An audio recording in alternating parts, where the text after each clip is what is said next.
Oh, hey, I didn't see you guys over there. What's going on, everybody? Just back out here in the garage today. I'm going to do a chain adjustment on the 2022 Yamaha MT10. So I just thought I'd make a quick little video of how to do a chain adjustment on this bike. And with that being said, we'll get into the video.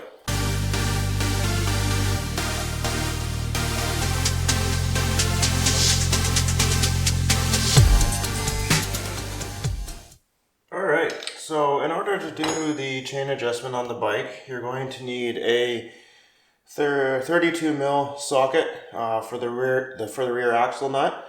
You're going to need a breaker bar. You're also going to need a 12 mil wrench, actually two 12 mil wrenches. I like to use the one that came with the kit for the bike, and then my other wrench, just because there's two nuts here that you have to keep one. You'd be able to tighten both of them down at the same time. And you're going to need something to measure the chain slack with. I like to use a digital caliper, and that's what I use in order to do that. You can use a tape measure, or you could buy something from Motion Pro to measure the chain slack. There's a bunch of different ways to measure it. This is just my method of choice that I like to use. So these are the tools that you're going to need in order to get the chain adjustment done. And then I'll just move down to the bike and show you how to do it on the bike. Alright, so to measure your chain slack, the book spec from Yamaha says that the drive chain slack should be between 20 and 30 millimeters, or 0.79 to 1.1 inches. So for me, I personally like to run it on the tighter spectrum. That way I don't have to do the adjustments as often, and I don't like the feeling of a loose chain when I'm riding down the road. It gets kind of jerky, so I tend to put it on the tighter side. So as it says, this is able to go from 20 mil to 30 mil. It says that you need to measure the chain slack when the bike is on the side stand. That's kind of an important thing. I have noticed that if you put the bike on a rear stand and measure it, you get like maybe a 5 mil difference in what the chain spec reads. So I even do the adjustment while the bike is on the side stand as well, like loosen off the axle nut and then do the adjustment. I never put the bike on a rear stand when I'm doing a chain adjustment. Just my way of doing it. Because then I keep having to take the rear stand out and putting the bike down and measuring. So because they don't want any load on the rear axle and on the rear swing arm when you're trying to measure the chain slack. So you just find midway between here. Another thing that you also want to do is you want to find the loosest part on the chain, right? So you want to, or not the loosest part, the tightest part, sorry. You want to find where the chain feels the tightest around. So that's what's good about putting on a side stand, is finding where the chain slack is its tightest, because you want to do it at the tightest part, because if you do it at the loosest part, then the tightest parts will be too tight, right? So you want to find where it feels the tightest around the chain. This is a new chain, so I've done it a few times, and I don't really find a spot that's tighter. You might find one with an older chain that you'll find spots in the chain that are really tight and really loose, but for this chain, it's pretty new, and I haven't found too many spots that are indifferent. So I just find the middle of the chain, midway through. For me, I feel like it's pretty much right here where the swing arm changes its shape here. So what I'll do is I'll take the digital caliper and I will set it to 20 mil where I want it to be, and I'll set that at the point where like the little rivet is, and then I'll push the chain up and it goes past that. So it's greater than 20 mil. It's sitting about 25 mil. So technically I really don't need to do a chain adjustment, because I can run it out to 30 mil if I want to, right? But that's how I do it. I set the caliper on the chain, just outside of the chain, kind of hold it there and hover it there, and then I push up like this. And to do that, there's different tools you can buy. The Motion Pro makes one where you can measure your chain slack. That's how you measure your chain, and then I can just show you next how to loosen off the rear axle and then do the adjustment. Alright, so in order to do the chain adjustment, you're going to have to loosen off this axle nut right here. It's a 32 mil socket. Its torque spec is 140 foot-pounds, I do believe. I'll just check the book again and put that at the end of the video just to confirm, but I'm pretty sure from memory it's 140 foot-pounds. So yeah, so you just loosen that off, and then you're also going to want to loosen off this guy right here, and this is your adjuster nut right here, and then the front one is the one that tightens it down after you get the adjustment made. So that, though, you're going to have to loosen those off as well. So yeah, so just have to take off the axle nut here, and we'll go from there, and then we'll start doing the adjustments.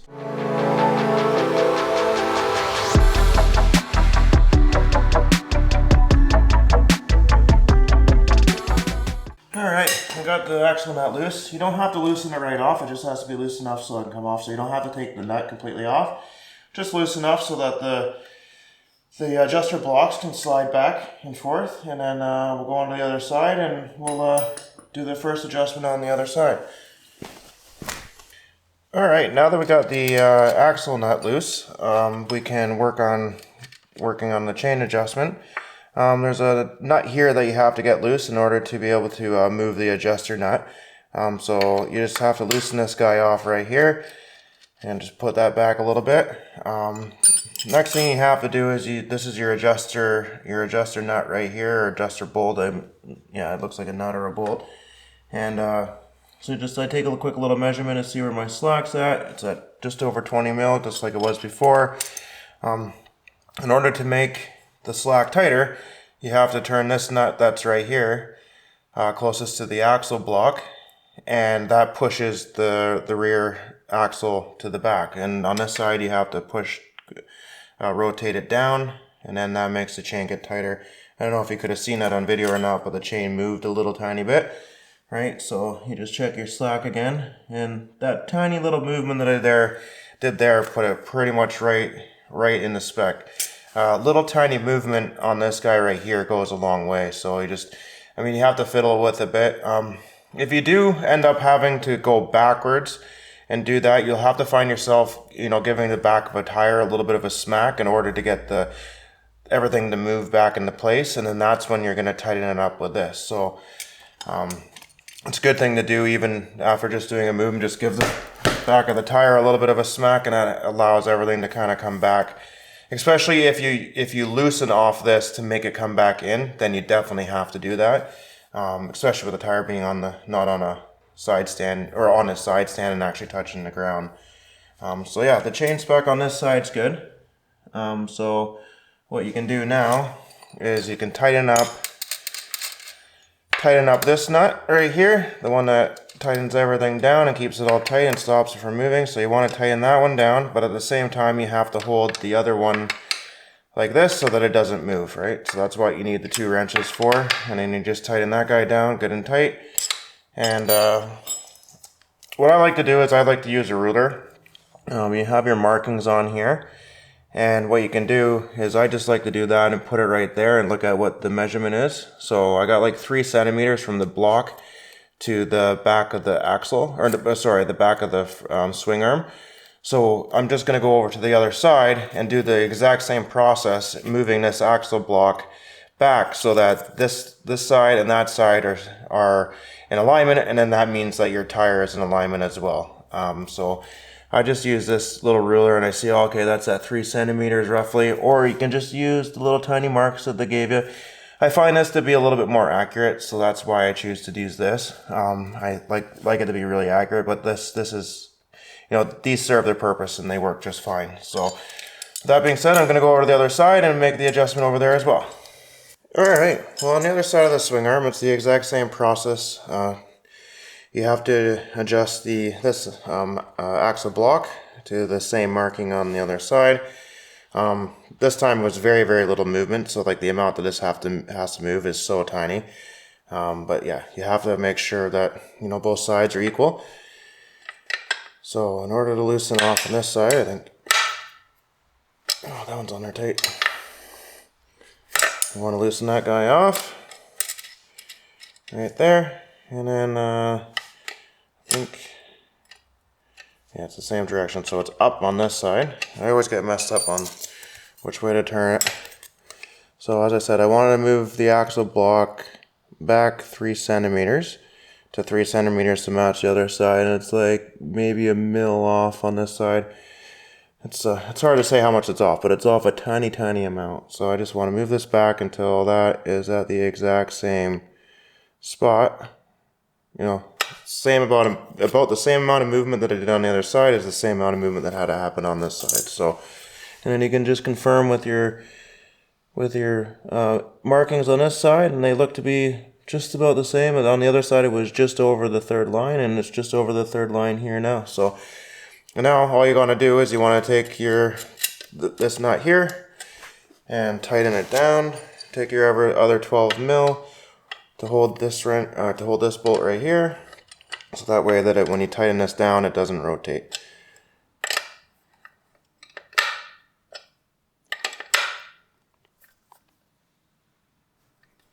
Alright, so that's good and tight.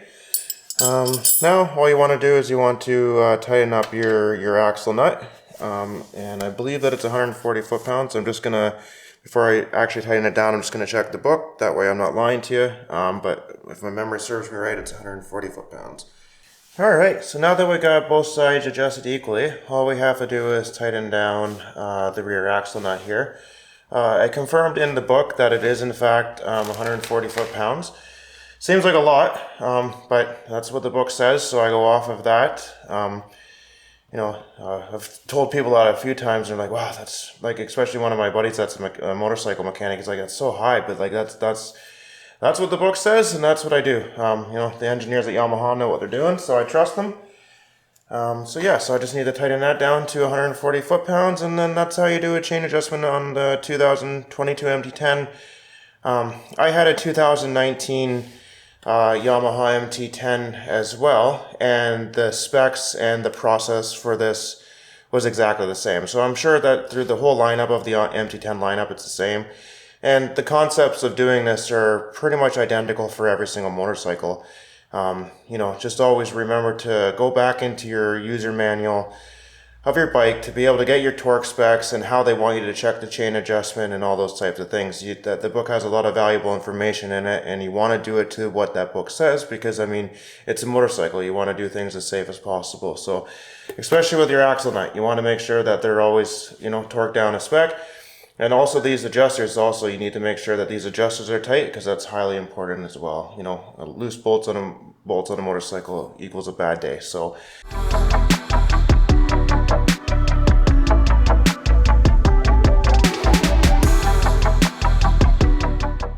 I like to go back over and just take another look at the chain spec to make sure that's still in spec before I, you know, put all my tools away and everything like that. So I'll just go back over to the other side, take another quick look, and yeah, we'll go from there. Alright, we're just back over on the other side of the bike. I tightened down the axle nut. The adjusters and everything here are good, so I just want to make sure this is still at 20 mil. And I'm going to check my chain slack where I checked it before, and it's exactly where I left it, right? So that's good. So it worked out.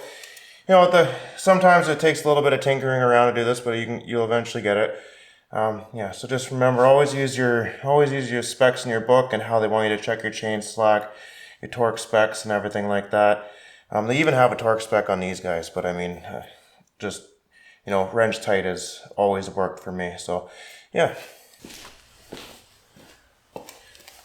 Alright, well, thanks for watching. I hope you enjoyed the video, and I hope it was informative to you and help you out with your Yamaha MT10. Like and subscribe if you like my content. It'd be greatly appreciated. It inspires me to make more videos for the channel. So yeah, there'll be some boxes around my face somewhere here. You can click on a new video, or you can subscribe right there. So yeah, so with that being said, thank you for watching, and we'll see you on the next one. Peace!